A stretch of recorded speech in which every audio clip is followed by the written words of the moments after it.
Okay, so picture this. Okay. 3 a.m. It's the middle of a sweltering June night in 1983. Retired deputy Levis Smith Jr. pulls up to the Little Cricket convenience store on Highway 29. Oh, wow. Yeah, in Anderson, South Carolina. And he's looking forward to, his usual cup of coffee, familiar routine in his day, right? Right. But tonight, something's off. The lights are on. There's a lone station wagon sitting out front. But the door is unlocked, and the store is eerily empty. No Tina, the young woman working the overnight shift. No customers. Just like an unnerving silence hanging in the air. This is where our deep dive begins with the baffling disappearance of Tina Milford. It's a chilling scene, isn't it? And from what we can piece together from the investigative reports and court documents, Tina was more than just a name on a case file, Yeah. She was a 20-year-old mother trying to make ends meet, working the night shift while navigating a troubled marriage and an impending divorce. Oh, wow. And then, poof, she vanishes, leaving behind only her shoes, socks, a flannel shirt, and her purse. It's almost like she stepped out of her life, leaving everything behind. Yes, and that's what makes this case so perplexing. The initial investigation was chaotic. There was very little physical evidence at the scene, conflicting statements from witnesses, and the cloud of suspicion quickly fell on Tina's estranged husband, Tony. Right, and from what I've read in these reports, Tony was no angel. Allegations of drug use, debts, even domestic abuse accusations from Tina's friends and family.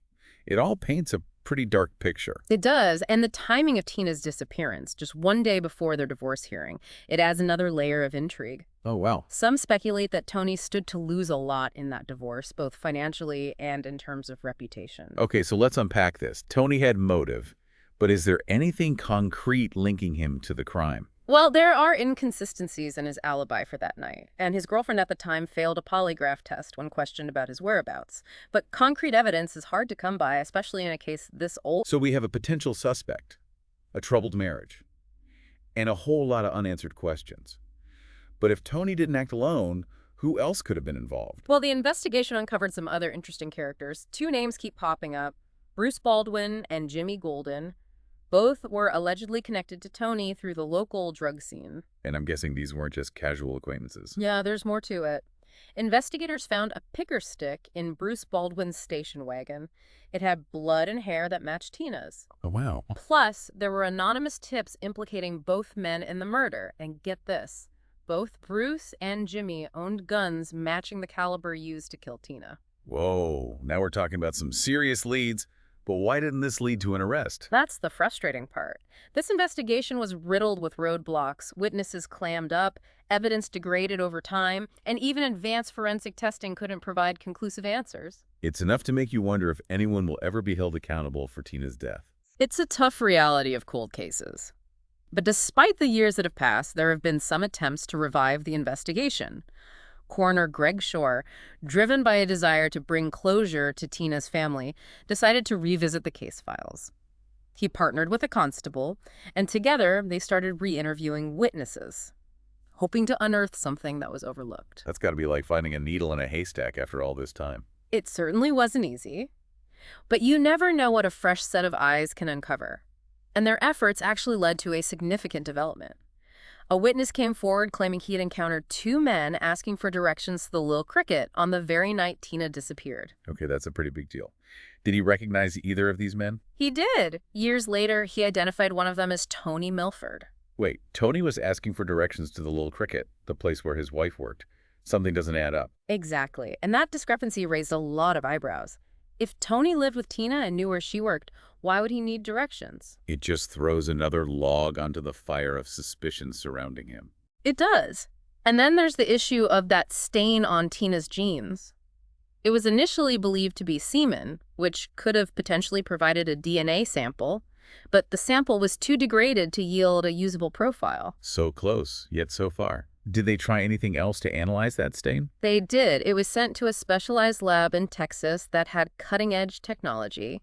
They were hoping to extract a DNA profile, but unfortunately the results came back inconclusive. That must have been a huge disappointment for the investigators. It was a setback for sure, but instead of getting bogged down, Greg Shore and his team decided to go back to basics. They tracked down Tony Milford and confronted him directly about his potential involvement. After all this time, they finally found him. Where was he? He was living a reclusive life, practically hidden away in a small shed behind his mother's house. Wow, talk about a dramatic confrontation. What happened when they finally met face to face? Well, Tony initially agreed to speak with them, but she refused to be recorded.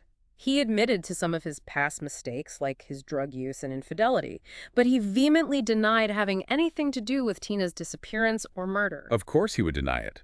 But did he offer any explanation for the inconsistencies in his alibi or the witness who placed him at the little cricket that night? He did, but his claims just made things even murkier. He tried to shift the blame, pointing fingers at two of his friends who had since passed away.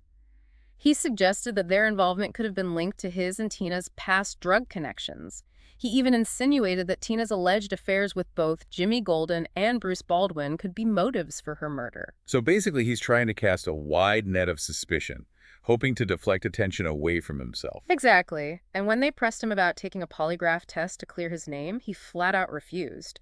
He claimed that nothing he could say or do would change anyone's mind about him. Sounds like a classic case of a guilty conscience trying to cover its tracks. But without any hard evidence, it's still his word against a mountain of circumstantial evidence. That's the frustrating reality of this case. It's a web of suspicion, hearsay, and missed opportunities. But here's a thought-provoking question for you.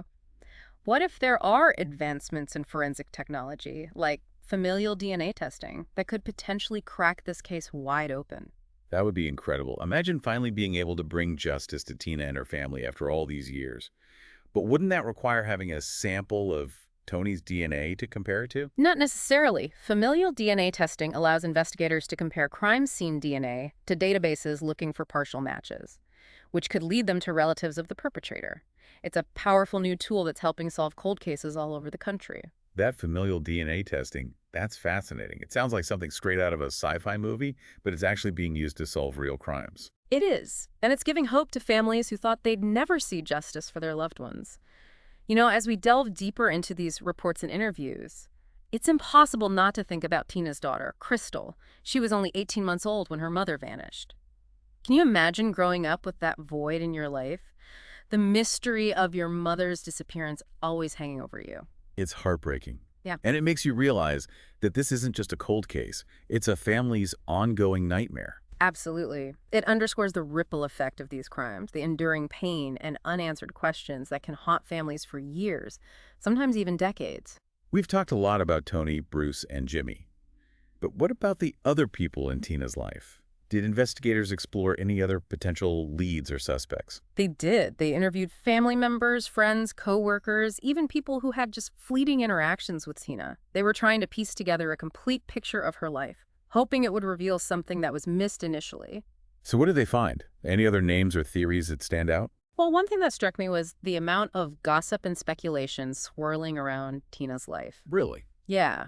There were rumors about affairs, drug use, even whispers about a possible connection to a dangerous crowd.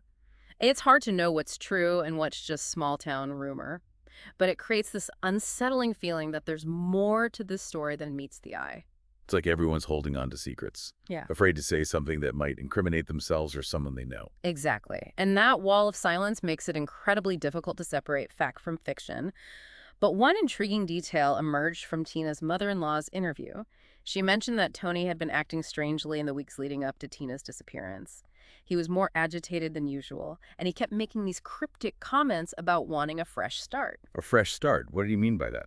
That's the question, isn't it? Was he just talking about the divorce, or was there something more sinister at play? We don't know for sure, but it adds another layer of complexity to his character and his potential motives. It's almost like he was trying to prepare himself for life without Tina. And that makes you wonder, was this just a case of a marriage gone wrong? Or was there a more calculated plan involved? That's a chilling thought, and it brings us back to the question of premeditation. Did Tony act impulsively in a moment of anger or desperation? Or did he carefully plan Tina's disappearance? The reports mention that Tina's purse was found at the scene with cash still inside, and the cash register at the Little Cricket was untouched. If it wasn't a robbery, then what was it? That's another piece of the puzzle that doesn't quite fit. It seems to rule out a random act of violence or a robbery gone wrong, which leads us back to the possibility of a personal motive, someone who wanted Tina gone for reasons other than money. You know, going through all these details, it's easy to get lost in the facts and the evidence, But we can't forget that this is about a real person, a young woman whose life was tragically cut short. You're absolutely right. Behind all the police reports and court documents, there's a human story, a family's shattered dreams, and a community forever marked by this unsolved crime. And even though decades have passed, the search for answers continues. What stands out to you as the most important piece of this puzzle? What should listeners really pay attention to? For me, it's the inconsistencies. The gaps in Tony's alibi, the strange behavior witnessed by his mother, his refusal to take a polygraph test, all these things raise red flags. And then there's the question of Bruce Baldwin and Jimmy Golden. Their alleged connection to the murder weapon and the anonymous tips implicating them can't be ignored. It's a tangled web, that's for sure. Hmm. But sometimes the most important clues are the ones that don't seem to fit, the things that feel out of place. Exactly. Those inconsistencies can be like loose threads, and if you pull on them just right, you might unravel the entire case. I think it's also important to consider the context of the time. This was the early 80s, a very different era in terms of law enforcement and forensic technology. You make an excellent point. Imagine if this crime had happened today. We'd have DNA databases, security cameras, cell phone records, a wealth of information that wasn't available back then.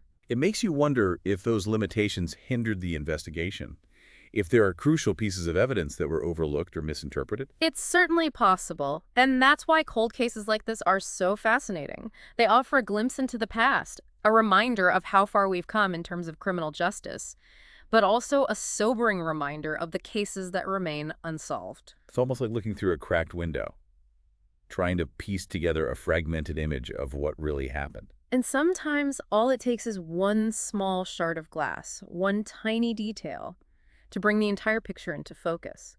That's why it's so important to keep these cases in the public eye, to keep asking questions, and to never give up hope that justice will prevail. Yeah, it's amazing how one, seemingly simple case can have so many layers, right? Right. We've gone from a missing person to a potential murder, Mm. delved into a troubled marriage, explored connections to the drug scene, and even touched on advancements in forensic science. Yeah, it really is. It's a testament to how complex human lives are. And when you add in the passage of time, fading memories, and the possibility of deliberate deception, it becomes a real challenge to uncover the truth. You know, as we've been discussing this case, I keep coming back to Tina's decision to pick up that extra shift at the little cricket. Such a small choice, yet it seems to have had such tragic consequences. It is. It's a sobering reminder that we never know how seemingly insignificant decisions can alter the course of our lives, or the lives of those around us. It also makes you think about the what-ifs. What if Tina had stayed home that night? What if someone had noticed something suspicious and reported it? Those are questions that will likely always linger, but it also highlights the importance of awareness and community. If we see something that seems off, even if it's just a gut feeling, it's better to speak up than to stay silent. Absolutely. And speaking of speaking up, we can't forget the courage it took for those who did come forward, even years later, to share what they knew. Their willingness to break the silence, to potentially risk their own safety or reputation, is crucial in cases like this. It is. It shows that even in the face of fear or uncertainty, the desire for truth and justice can prevail. So as we wrap up this deep dive into the unsolved case of Tina Milford, where do we go from here? What's the takeaway for our listeners? Well, first and foremost, if anyone out there has any information, no matter how small or insignificant it may seem, please contact the Anderson County Sheriff's Office. Every piece of the puzzle, every detail, could be the key to unlocking this mystery. And beyond that, I think this case serves as a reminder that the search for truth never truly ends. Even in cold cases like this, there's always hope.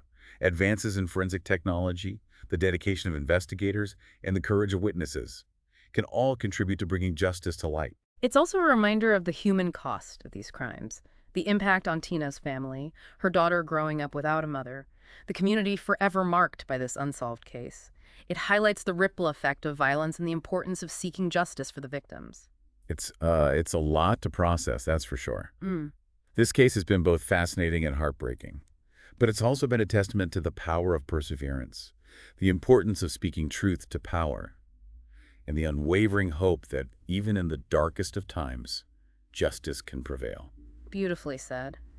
And to our listeners, thank you for joining us on this journey. We hope you've learned something new, gained a deeper understanding of the complexities of cold cases, and perhaps even felt a renewed sense of hope that even the most perplexing mysteries can be solved. Until next time, Stay curious, keep asking questions, and never stop searching for the truth.